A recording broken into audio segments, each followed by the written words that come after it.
안녕하세요. 힐링이 되다 TV의 이한일입니다. 오늘은 36강 12장 참을 수 없는 기억의 무거움 첫 번째 시간을 갖도록 하겠습니다.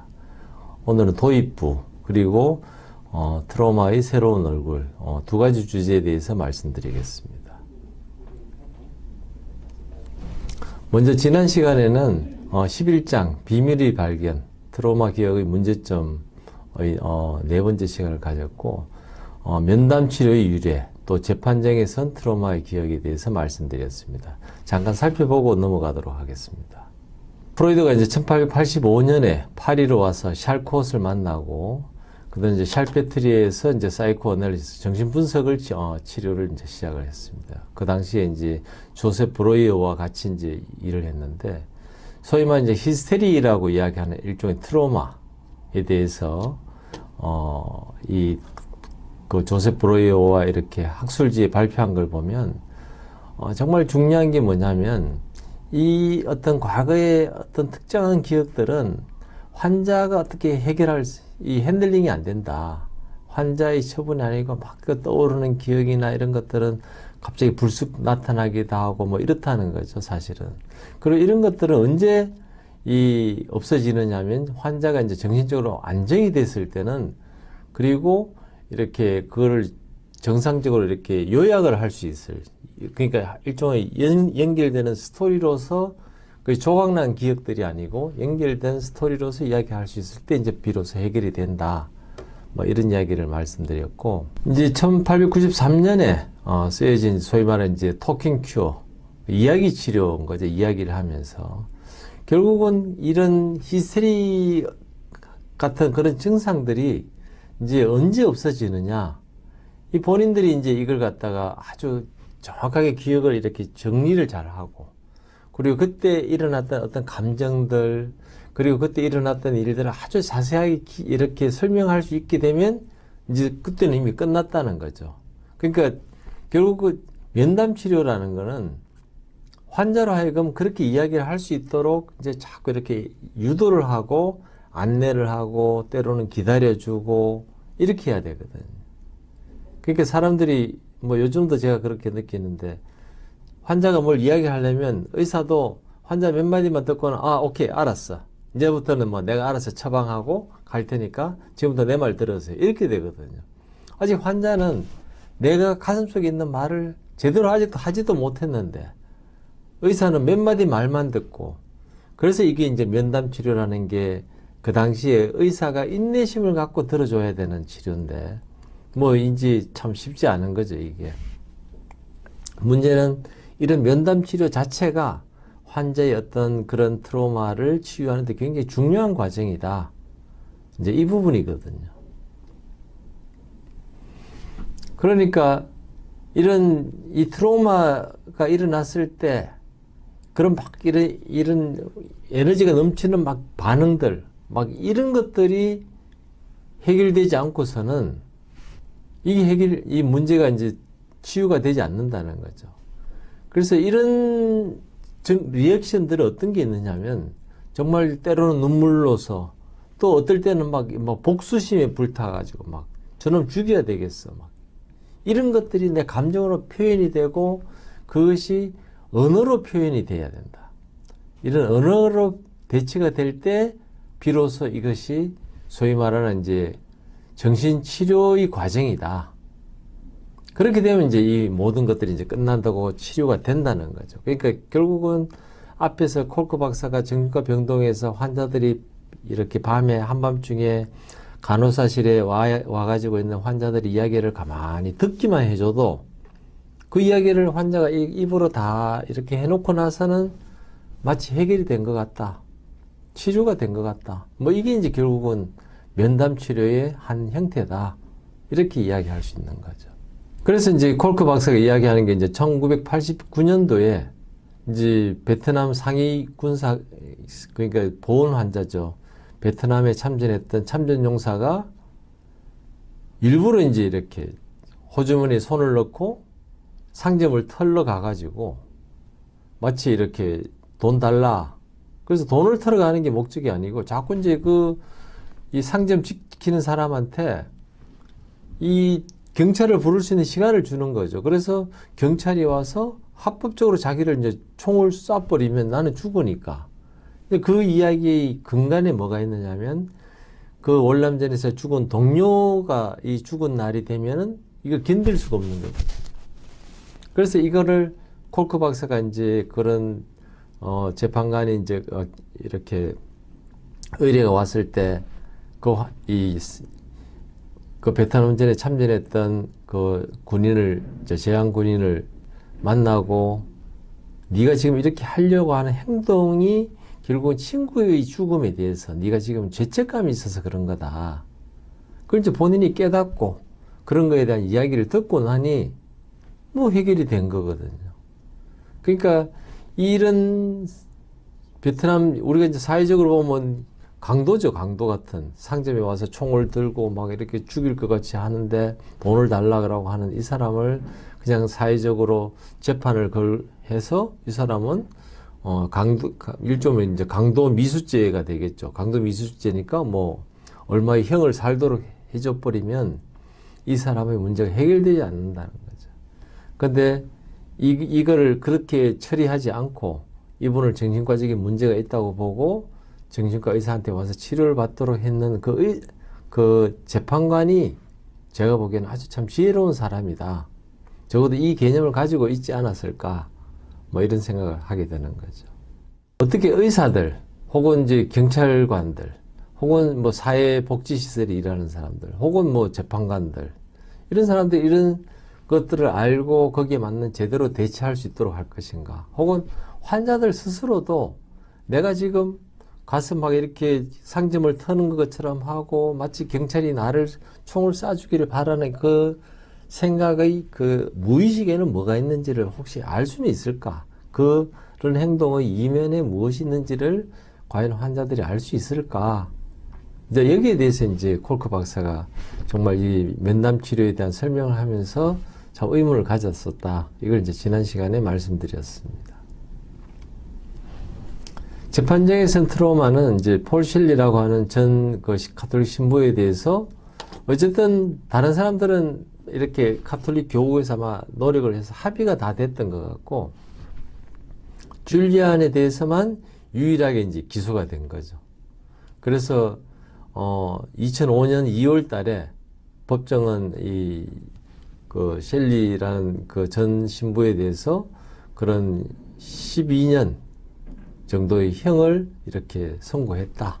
뭐 이런 이야기가 있었고, 그 다음에 이제 2005년에 그게 마무리된 게 아니고 2007년이 되면 이 셸리의 변호사가 다시 새로운 또 소송을 시작합니다. 왜냐하면 콜크 박사가 증언해 줬던 거, 이 억눌렀던 기억이라는 거는 그 일이 있고 10년이 지날 동안 아무 일도 없었는데 갑자기 본인이 성추행 당했다고 하니까 이게 지어낸 이야기 아니냐, 이게 정말 신뢰할 수 있느냐, 이것이 과학적으로 맞느냐 하는 걸 이제 이 가톨릭을 배경으로 하고 있으니까 이 셸리 전 신부는 가톨릭에서 아마 조직적으로 도왔겠죠. 그래서 아마 100명 정도의 의사들이 혹은 정신분석학자들이 여기에 대해서 이거는 신뢰할 수 없다 해서 다시 이제 소송을 하고, 그래서 이 다른 사람들 다 합의가 됐으니까 이제 문제가 안 되고 한 명만 이제 줄리안이라고 하는 이 콜크 박사가 다루고 있는 이 주인공 한 사람에 대해서만 만약에 이것이 이 억압된 기억이고 한마디로 얘기하면 조작된 기억이고 신뢰할 수 없다고 하면 이제 셸리 신부는 전 신부는 풀려나게 된다는 거죠. 그랬을 때 이제 콜크 박사가 이야기하는 거는 그렇지만 이거는 이 기각됐고 이 소위 말해 이제 매사추세츠 그 대법원에서 기각이 됐다. 결국은 콜크 박사의 이야기에 맞다는 거죠. 억압된 기억, 정말 10년 이상 지난 옛날에 기억나지 않았던 것이 어느 날 뭐 어떤 계기에 의해서 다시 기억이 났을 때 그 기억도 신뢰할 수 있느냐 하는 거는 콜크 박사 입장에서는 충분히 신뢰할 수 있다. 이걸 이제 지난 시간에 말씀드렸습니다. 오늘은 12장 참을 수 없는 기억의 무거움 첫 번째 시간을 말씀드리겠습니다. 그래서 오늘은 도입부 그리고 이제 트라우마의 새로운 얼굴, 쉽게 말하면 이 트라우마가 이제는 과학계에서 인정이 되고 이것이 이제 하나의 진단명이 붙고 치료가 되는 이제 그 과정까지를 들어가는, 그리고 이런 이 트라우마에 대해서 환자들이 어떤 식으로 이것이 기억되고 이것이 이렇게 몸에서 작용되는지 뭐 이런 것들에 대한 이야기를 이제 12장에서는 하고 있습니다. 그래서 첫 번째 이 도입부, 소위 말하는 이제 이 처음에 뭐 1800년대 샬콧이라든지 뭐 자넷 이런 분들에 의해서 이제 굉장히 이런 부분이 이제 활성화가 됐다가 이제 샬콧이 죽고 나섰고, 또 프로이드도 관심이 그런 이제 히스테리나 이런 쪽보다는 이제 내면의 어떤 그런 충돌, 뭐 방어 기전, 어떤 본능들, 그러니까 우리 몸의 어떤 우리가 이제 살아가면서 겪게 된 이런 것들로 이제 관심이 바뀌면서 이제 이 주제, 결국은 이제 이 트라우마에 대한 주제가 이제 많이 바뀐 거죠. 그러면서 이제 트라우마에 의해서 개발된 사이코 애널리시스, 정신 분석은 이제 미국에서도 굉장한 인기를 얻게 되는. 그래서 이 트라우마, 뭐 히스테리라고 이제 앞에 이야기했던 거, 혹은 뭐 철도 사고에 의한 뭐 어떤 레일로드 스파인 같이 뭐 어쨌든 철도 같은 사고를 당하고 난 뒤에 겪게 되는 문제들, 뭐 이런 것들은 이제 관심 대상이 아니라는 거죠. 그래서 이런 것들이 이제 관심이 많이 이렇게 수면 밑으로 가라앉았다. 그래서 보스턴 항구에 클램스 크는 게 이게 조개거든요. 소위 말하는 그 보스턴은 이 조개로 만든 숲이 굉장히 유명한데, 그런지 이 조개가 수면 밑에 이렇게 밀물에서 가라앉은 것처럼 그런 트라우마에 대한 그런 관심도가 많이 떨어졌다. 뭐 이렇게 이제 이야기를 시작하고 있습니다.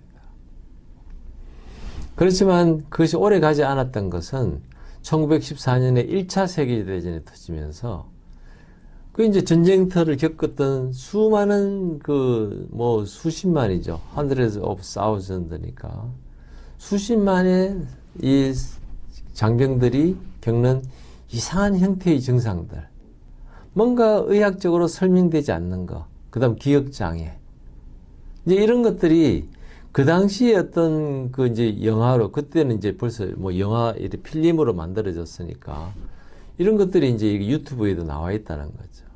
그것이 이제 결국은 이 틱 같은 것들로도 나타나고, 얼굴에 아주 공포스러운 표정들, 뭐 이상한 말도 하고 자세도 이상하고 뭐 이런 것들이 결국은 이 몸에 이것이 남아 있다는 거죠. 그래서 그 기억이 결국은 이 마음에 혹은 우리 몸에 이 남아있는 형태가 얼굴 표정이나 자세나 말하는 거나 뭐 얼굴에 틱 같은 막 이렇게 그런 증상으로 나타나더라. 이게 이제 1차 대전의 흔적이 있거든요. 그래서 처음에 영국에서는 이걸 어떻게 진단명을 붙이냐면 쉘샥. 그러니까 이 포탄에 의해서 생긴 샥이다. 결국은 이 전쟁과 관련이 있다. 근데 이 진단을 붙이는 게 왜 중요하냐면, 이렇게 쉘샥이라는 진단이 붙게 되면 치료가 시작이 되고, 그리고 장애인 연금을 받을 수 있다. 그러니까 전쟁터를 갔다 오는 이 보훈 환자들 입장에서는 이 국가에서 치료도 해주고, 왜냐하면 내가 전쟁터에 가서 전쟁으로 인해서 생긴 병이니까 내가 국가의 의무를 다하기 위해서 전쟁터는 갔지만 거기에 대한 치료는 국가가 해주고 또 연금도 받을 수 있고. 근데 쉘샥이라는 진단을 안 받고 신경쇠약이다 라는 이런 진단을 받게 되면 연금도 받지 못하고 치료도 받지 못하는, 그러니까 의사가 어떤 진단을 붙이느냐에 따라서 이 병사가 연금을 받을 수 있는지 치료를 받을 수 있는지 아니면 연금을 못 받는지, 이게 이제 결정이 된다는 거죠. 문제는 1916년 7월 1일 같은 경우는 이제 소위 말해 유명한 솜 전투라는 게 있거든요.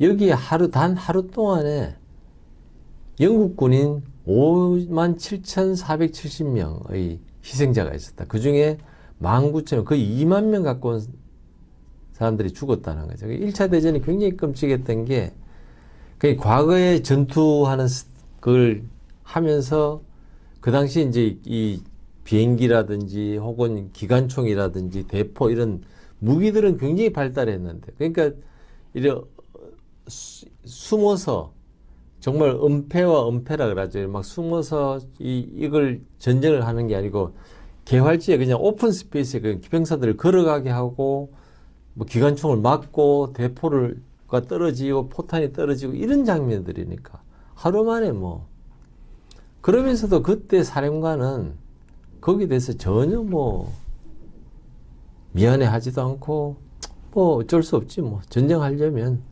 그 사람들에 대해서 막 꽃도 보내주고 막 그러니까 거기 상인 용사에 대해서 혹은 죽은 사람에 대해서 뭐 꽃을 보낼 정도로 이 인명에 대한 중요성을 굉장히 소홀히 했던 그나마 영국조차도 이랬다면 뭐 다른 데는 더 한 거죠 사실은. 그러면서 이제 쉘샥이 급증을 하게 되니까 이래갖고는 이게 독일과 전쟁을 이길 수가 없는 그러니까 영국 수뇌부에서는 어떻게 하느냐면 1917년 6월 정도가 되면 쉘샥은 쓰지 마라. 이 진단명 더 이상 붙이지 마라. 근데 이제 병사들 중에 그런 정신과적인 문제가 있으면 어떻게 하느냐. NYDN Not Yet Diagnosed Nervous 그러니까 신경과적인 증상으로는 아직 진단이 안 됐다. 한마디로 이야기하면 쉘샥이라는 진단명은 붙여주질 않는 거죠. 그러니까 이제 의사들은 그 중에 이제 어떤 뭐 찰스 사무엘 마이어스 같은 사람은 학회에다가 내가 보니까 이 전쟁 때 막 너무나 많은 쉘샥이 있다. 그래서 영국 의학 잡지에다가 이런 거에 대해서 이제 논문을 발표하려니까 이 군의관이 쓰는 거에 대해서 이 군에서는 허용을 안 하는 거죠. 영국이 이 정도면 독일은 훨씬 더 가혹했다는 거죠. 이런 사람들에 대해서. 그래서 이 쉘샥 같이 보이는 정신과적인 전쟁터에 가서 정신과적인 문제가 있다. 이러면 막 벌을 주고 심지어 정기적인 치료도 막 하고 그 사람은 완전히 뭐 폐인을 만들어 버리는 거죠. 그게 이제 그 당시 1차 대전 때 1차 대전 말기의 상황이었다. 이걸 이제 콜크 박사가 역사적으로 이야기를 하고 있습니다. 그래서 전쟁이 끝난 뒤에 1922년이 됐을 때 그런 이제 하나의 서든 브로 리포트라고 하는 리포트가 나오게 되죠. 그 목표는 뭐냐? 쉘샥을 쓰지 못하게. 왜냐하면 쓰면 쓸수록 이제 연금도 많이 줘야 되고 하니까. 그리고 이제 그것이 뭘 또 추구하느냐 하면 이 공식적으로는 잘 훈련된 군인은 이런 쉘샥 같은 거 겪지 않는다. 그러니까 사람이 나약하고 뭔가 이렇게 문제가 있으니까 이런 병에 잘 걸린다. 그러니까 군인정신이 한마디로 이야기하면 군인정신이 투철하지 않으니까 전쟁터에서 포탄이 떨어진다고 해서 뭐 이렇게 겁쟁이처럼 막 이렇게 정신 나가버리는 이유가 뭐냐. 훈련이 안 돼서 그렇다. 그리고 정신력이 약해서 그렇다.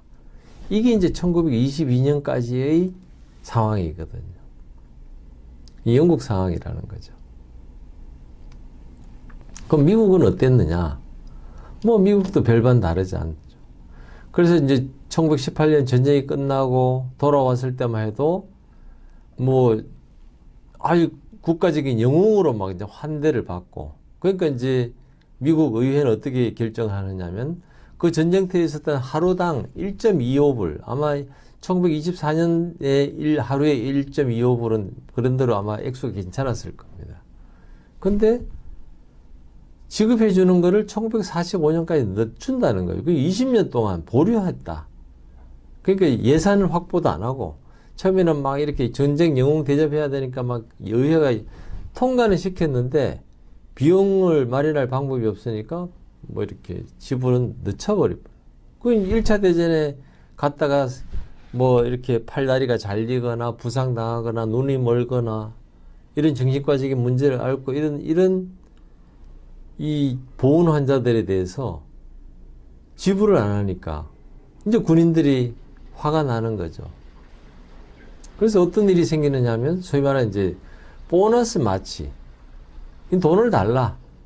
그래서 1932년에 이제 미국에 대공황이 생기고 시작되면서 이제 돈이 없고 하니까 이제 소위 말하면 이제 상이용사죠. 이 전쟁터에서 이렇게 장애를 받은 사람은 더 힘들고 이 보훈 환자들은 직장도 잃고 뭐 취직도 안 되고 하니까 워싱턴 DC에 이제 몰에서 모여가지고 하는데 상원은 여기에 대해서 이제 돈 주는 걸 갖다가 거절하고 그때 이제 한 달 동안 막 이제 몰에 모여가지고 이제 시위를 하는 거죠, 이게.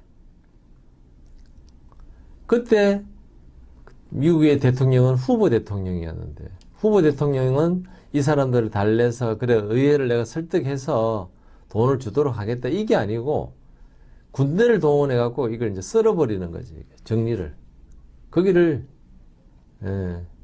클리어하게 해라. 그 군인들이 이제 모여 있는데 군인들이 몰에 모여 있는데 이걸 클리어하게 해라. 누구한테 시켰느냐? 우리가 잘 알고 있는 이 메가더 장군. 참 정말 한국에서는 아주 굉장히 참 이렇게 은인이라고 할 수 있는 이 메가더 장군은 그때 이 군인들을 몰아내는 그러니까 소위 말해 상위 군인들을 몰아낸다 그래야 될까요? 그 보훈 그 군인들을 몰아내도록 하는 탱크도 6개나 동원하고 그 당시에 같이 했던 사람이 아이젠하워 나중에 대통령이 된 아이젠하워 그리고 뭐 워싱턴의 경찰들 그 다음에 소위 말하는 조지 패턴 대전차 군단이라고 굉장히 이렇게 유명한 2차 대전 때 활약한 장군이 있었죠. 뭐 이런 사람들 우리가 알만한 2차 대전의 영웅들을 동원해 가지고 그걸 정리를 해라. 그리고 그때 동원했던 군인들에게는 소위 말하는 베이오넷 이게 칼을 착금하고 그러니까 이제 이 보훈 대상자의 그 정말 군인들에게 이걸 이제 하면서 가스 소위 말하는 이제 체류탄 가스겠죠 막 뿌리고 그래서 하루 만에 이걸 이제 싹 정리를 해버려요. 그 보훈 환자들이 연금 받았을까요? 결국 연금도 못 받고 이게 이제 미국에서의 시각인 거죠. 근데 이제 요때 제가 이제 말씀드리고 싶은 게 이게 워싱턴 DC의 몰이라는 거는 이제 이게 미국의 이제 국회의사당. 여기 이제 이 당시 사진이거든요. 1932년에 이 일자리가 없는 그 군인들이, 제대 군인들이 여기 모여서 이제 시위를 하고 있는 모습인데. 이게 이게 이제 미국의 국회의사당이고, 이 앞이 몰이거든요, 이게. 거대한 이제 사람들이 모여 있는 요 반대편에 있는 게 이제 링컨 메모리얼, 링컨 기념관인데 정확하게는 사실은 이 원문에는 더 몰이라고 돼 있는데 사실은 내셔널 몰이라고 해야 되거든요. 이 워싱턴 DC에 굉장히 유명한 이 국회의사당부터 링컨 메모리얼까지 있는 이 기간에 여기에 보면은 요 위치에 이제 그 6.25 때 6.25 그 코리안 워라고 하죠. 코리안 워 메모리얼이라고 이 한국 전쟁에 참여한 군인들에 대한 그것도 있고 여기는 1차 대전, 나중에 2차 대전에 참가했던 군인들의 이름이 적힌 그 비석도 있습니다. 이게 전 이름이 다 적힐 굉장히 사실은 이 미국은 전쟁 군인에 대한 대우가 특별해서 사실은 지금도 이 미국 군인에 대한 대우가 좋고 엄청난 예산을 투입하지만 이제 그때만 해도 1932년만 해도 그것이 안 될 때니까 이 군인들이 연금도 못 받고 의회가 약속을 했지만 예산안을 통과시켜 주지 않으니까 이제 이렇게 시위를 하고 있는데 이제 우리가 지금 읽고 있는 이 몸은 기억한다 이 책에 보면 그냥 워싱턴 DC 한 쇼핑몰에 이렇게 이야기해 놨거든요. 근데 사실은 번역 원문에 이제 더 몰이라고 되어 있는 게 사실은 내셔널 몰이라고 해야 되고 위치가 여기 이제 국회의사당이 있는 요 위치니까 이게 국회의사당이거든요. 그러니까 사실은 내셔널 몰이라고 이야기를 해야 되는 거죠. 여기는 미국의 그러니까 의회가 예산을 통과시키지 못하니까 의원들한테 압력을 넣기 위해서 여기 모였으니까 그냥 쇼핑몰이 아니고 사실은 내셔널 몰에 모인 사람인 혹은 의회 앞마당이라고 이야기해야 되는, 의회 앞마당에 모인 이 이제 번역을 굳이 한다면 그렇게 해야 되겠네요. 왜냐면 이건 역사적으로 굉장히 의미가 있는 장소이기 때문에. 뭐 워싱턴 DC에도 이 곳곳에 보면 뭐 쇼핑몰이 있죠. 우리나라 뭐 이렇게 소위 말 아울렛 같이, 백화점 같이. 근데 이 제대 군인들이, 이 보훈 환자들이 그냥 쇼핑몰에 모여서 이렇게 소위 말하는 이 데모를 한 게 아니고, 이 보너스 마치라는 거, 보너스 달라, 그 행진을 했다는 거거든요. 그 사람들이 행진을 어디서 했느냐?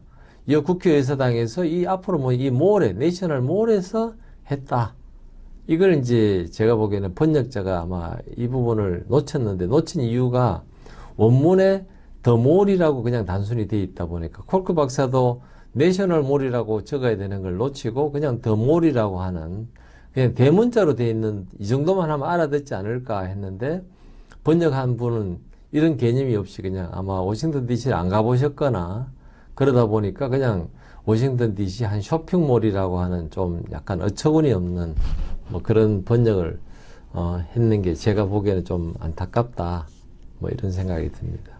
어쨌든 1932년에 미국의 상황은 이렇다, 뭐 이렇게 이야기할 수 있습니다.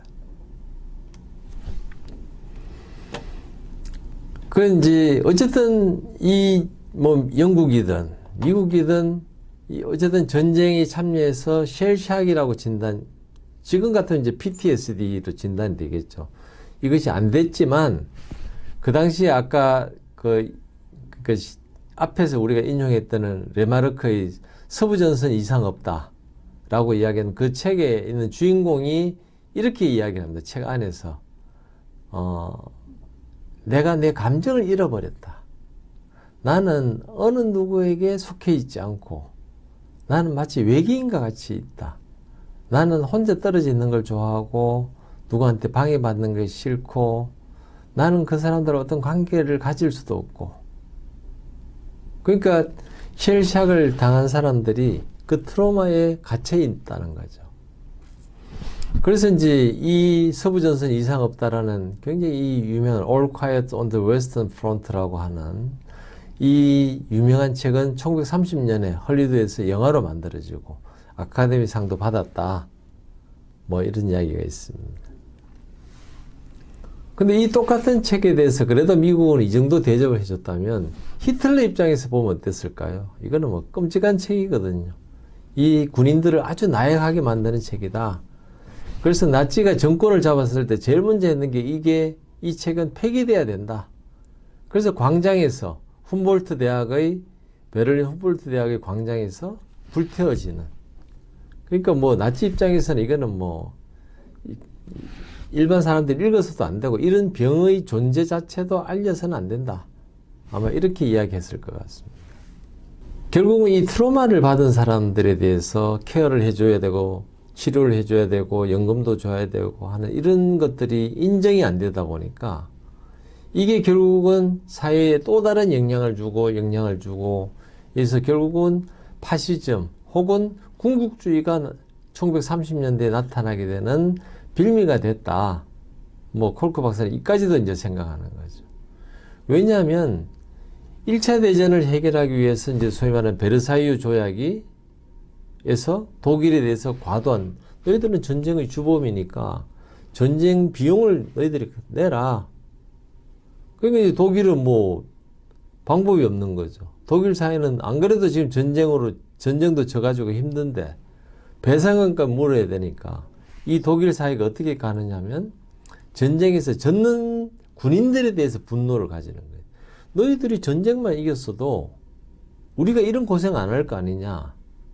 그러니까 군인에 대해서 막 이렇게 이 비난을 쏟다 보니까 이제 사회가 이제 연쇄적으로 그렇게 영향을 주게 되는 거거든. 그러면서 자존감이 떨어질 대로 떨어졌는데 이 자존감을 건드리고 일어난 게 뭐냐면 소위 말하는 나치거든요. 나치는 독일이 위대한 국민이다. 아리안족이 위대하다. 그러니까 여기 이제 독일 국민이 열광하는 거거든요. 그래서 나치는 정권을 잡을 때 합법적인 방법으로 투표를 통해서 잡고 난 뒤에 이제 독재를 시작하게 되는.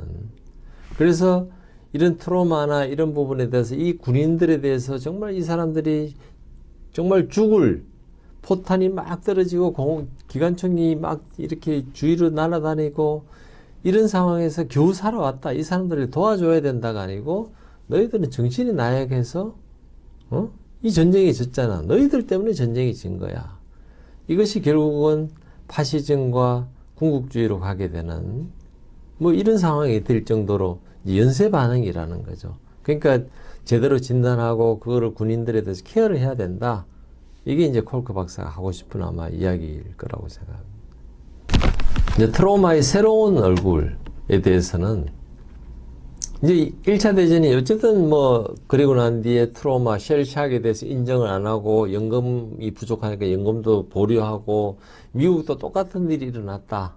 이게 이제 인트로덕션에서 일어난 일이라면 이제는 2차 대전. 2차 대전이 생기니까 찰스 사무엘 마이어라는 분이 이제 미국 정신과 의사 에이브람 카디너라는 분하고 같이 이제 이런 1차 대전 때의 어떤 군인들 그리고 보온 환자들에 대해서 프랑스에서의 이제 쉘샥 그 다음에 이제 전쟁에서의 어떤 트라우마에 의한 신경증 이런 이제 책을 이제 발표하고 나서 논문을 발표하고 나서 이게 이제 전쟁에서 나타나는 현상은 이렇게 가이드를 해야 된다. 이게 이제 어느 정도 그래도 이제 1차 대전보다는 좀 나은 거죠, 사실은. 그리고 그 당시에 이런 정신과적인 문제가 있는 사람들에 대해서 어떻게 케어했는지를 Let There Be Light라고 하는 일종의 이제 다큐멘터리 영상이 있습니다. 그 소위 말하는 할리우드의 이제 영화 감독인 존 휴스턴이 그 당시 2차 대전에 참가해서 정신과적인 질환을 앓은 사람들을 케어해주는 그것들을 이제 다 다큐멘터리로 쭉 적었는데, 그런 이제 최면요법으로 치료도 하고 이런 걸 했는 게, Let There Be Light라고 하는 게 지금도 이제 유튜브에 보면 찾아볼 수 있습니다. 이제 1차 대전 때보다는 많이 개선된 거죠. 그 이제 제가 찾았던 이 유튜브에 보면 Let There Be Light라고 하는 이 영상이 이렇게 잘 지금 업로드 돼가지고 정말 그때 사람들이 정신과적인 문제가 있는 사람들에 대해서 최면요법도 하고 그때 본인들이 어떻게 아팠는지 어떻게 다쳤는지 지금 어떻게 느끼는지 이런 이야기들이 이제 잘 이렇게 기록으로 남아 있다는 거죠. 그러면서 이 필름에서 이제 보면은 1차 대전 때 군인들 모습 또 2차 대전 때의 군인의 모습이 다르다는 거죠. 예. 그래서 1차 대전 때는 그런 얼굴에 틱도 나타나고 온몸이 막 마비가 되고 이랬다면 2차 대전 때는 이제 말을 하고 좀 웅크리고 어쨌든 여기 나오는 것처럼 결국은 그 온몸에 그런 트라우마의 그런 것이 남아있다는 거죠. 그래서 이 위경련도 있고 막 심장도 빨리 뛰고 막 그 다음 공포에 막 사로잡히가 있고 뭐 이런 것들이 있다. 뭐 그래서 이제 콜크 박사가 보는 거는 이 1차 대전 때의 이 사람들이 느끼는 거, 2차 대전 때 느끼는 거에 따라서 이게 어떤 세대 간의 어떤 같은 트라우마라도 느끼는 게 다르다. 아마도 이제 1차 대전 때는 이 군인들이 뭔가 그런 모습을 보이면 나약하다. 너는 군인이 아니야. 아마 이런 세뇌 교육 같은 게 많이 됐겠죠. 그러니까 그걸 어떻게든 억지로 공포스럽긴 한데 그걸 억지로 참으려고 하다 보니까 이제 얼굴에 막 틱도 나타나고 이렇게 온몸이 마비가 됐다면 2차 대전만 해도 이제 그런 트라우마에 대해서 조금 관용적이라 그럴까. 그런 표현을 하더라도 사람들이 이해를 해주고 이건 치료를 해야 된다. 이제 이런 것들이 사회적인 합의가 어느 정도 되다 보니까 아마 그렇지 않을까 뭐 이런 생각을 좀 해봤습니다. 또 이제 소위 말하는 이제 제라민 그리어라는 분은 이제 자기 아버지가 소위 말하는 그 2차 대전의 PTSD였는데 이제 인정을 잘 안 해준다는 거죠. 그래서 이제 이분은 일종의 뭐 이렇게 페미니스트니까 이제 여성의 입장에서 이걸 보는 거죠. 그래서 이제 뭘 보느냐면, 이런 PTSD가 있는 사람들이 그럼 집에 와서 그냥 계속 웅크리고 막 이렇게 있느냐면 그게 아니고, 사회적으로 어떤 일도 있느냐면, 성적으로도 막 성폭행도 있고, 근친상간도 있고, 막 어떤 막 폭행도 있고, 가정 내에서. 그러니까 이런 전쟁에서 막 이렇게 포탄이 떨어지고 이런 트라우마를 받은 사람들이 대부분의 이제 사람들은 이 의사들은 뭘 보느냐면 전쟁 후에 나타난 증상인데도 불구하고 이 사람 원래 전쟁 전부터 뭔가 문제가 있어. 전쟁 전부터 성장 과정에 문제가 있는 거야. 그러니까 이게 전쟁 때문에 이 일이 생긴 게 아니야. 자꾸 이제 이렇게 몰아간다는 거죠. 근데 이제 제라민 그리어라는 이 여성은 보니까 자기 아버지가 PTSD를 있는 걸 옆에서 보고 그로 인해서 어떻게 가정 내에서 이 아버지가 이제 돌아와서 폭력을 행사하고 때로는 근친상간을 하고 때로는 성폭행을 하고 아버지가 처음에는 피해자였지만 나중에는 아버지가 가해자가 되는 이런 이제 모습들을 보면서 이제 이 트라우마라는 것이 새로운 얼굴, 트라우마가 처음에는 내가 전쟁터에서 얻은 그런 트라우마로 그냥 다른 사람들하고 격리되고 고립되고 혼자 있는 게 아니고 그로 인해서 다른 사람들을 이제 피해를 주기 시작하는 이게 이제 소위 말하는 다른 새로운 얼굴들이라고 저는 뭐 이렇게 생각합니다. 아마 이걸 콜크 박사가 이야기하고 싶지 않았을까 이렇게 생각합니다. 그래서 이제 이 콜크 박사가 이제 그런 보훈병원에서 이렇게 일을 하면서 가만히 보니까 정신과 병동은 오히려 좀 조용한데 일반 진료를 받는 파트는 막 사람들이 너무 많다는 거죠, 이게. 그러니까 이상하다. 이 정신과 트라우마를 PTSD로 왔으면 정신과 병동이 막 복작복작 바빠야 되는데 거기는 오히려 좀 조용하고 일반 뭐 내과 소화가 안 된다, 뭐 다리가 아프다. 그래서 이제 조사를 해보니까 대부분의 사람들이 정신과적인 문제가 있어도 일반 내과라든지 이렇게 진료를 받는다는 거죠. 왜냐하면 내가 의사들한테 어제는 막 이렇게 두려워서 잠을 못 잤어요. 이러면 의사는 막 엑스레이도 찍어보자, 뭐도 검사해보자. 결국은 답도 못 주면서 막 이거 해보자, 저거 해보자 하는데 비해서 의사한테 와서 제가 속이 아파요. 이러면 의사는 너무 관심 있게 보고 진찰도 잘해주고 말도 잘해주고 위로가 된다는 거거든요. 그러니까 환자는 의사하고 진짜 이렇게 이야기를 하고 싶고 막 이게 돼야 되는데 대부분의 의사들은 환자가 뭐 잠을 못 자서 그러면 뭐 당신이 당연히 PTSD니까 잠 못 자지 수면제 줄게요. 뭐 검사해 보자. 환자는 도움은 도움대로 안 되고 고생만 하고 그러니까 이제 결국은 내가 트라우마 PTSD로 인해서 나타나는 증상은 소화도 안 되고 뭐 이런 증상들이 있으니까 혈압도 높고 그러니까 거기에 대해서 이제 환자가 이야기를 하면 의사는 그래 혈압이 높군요. 소화가 안 되는 이유가 있네요. 뭐 이런 잘 봐준다는 거거든. 그러면서 PTSD가 있는 환자들도 이제 상황에 맞춰서 바뀐다는 거지 이게. 처음에는 당연히 내가 밤에 악몽을 꾸고 잠 못 자고 막 두렵고 패닉 상태가 되니까 정신과를 갔는데 가봐야 의사가 내 말도 들어주지도 않고 맨날 그냥 검사만 하자 그러고 뭐 별 도움이 안 되니까 결국 환자 나름대로의 방법을 찾았는 것이 정신과 병동은 조용한데 오히려 일반 내과 병동이 막 내과 외래가 막 북적북적된 이유가 보훈병원에서 이제 그렇게 결론을 내렸다는 거죠. 그러면서 이제 2차 대전 이후에는 이제 미국이 유럽을 마샬 플랜으로 이제 경제적인 지원을 하게 되거든요. 그 쉽게 말하면 이제 미국이 경제가 굉장히 좋아지면서 이제 여유가 생기니까 그래서 이제 보훈 환자들에 대해서 이제 교육도 시키고 이제 집도 구할 수 있도록 도와주고 경제적으로는 이제 도와주는데 여전히 뭐가 부족하냐면 정신과적으로 이 사람들이 상처가 입었다. 정신과적으로 뭔가 도와줘야 된다. 그 정신과적으로 뭔가 진단을 하고 도와줘야 된다 하는 거는 여전히 2차 대전이 끝났을 때까지도 이루어지지 않았다.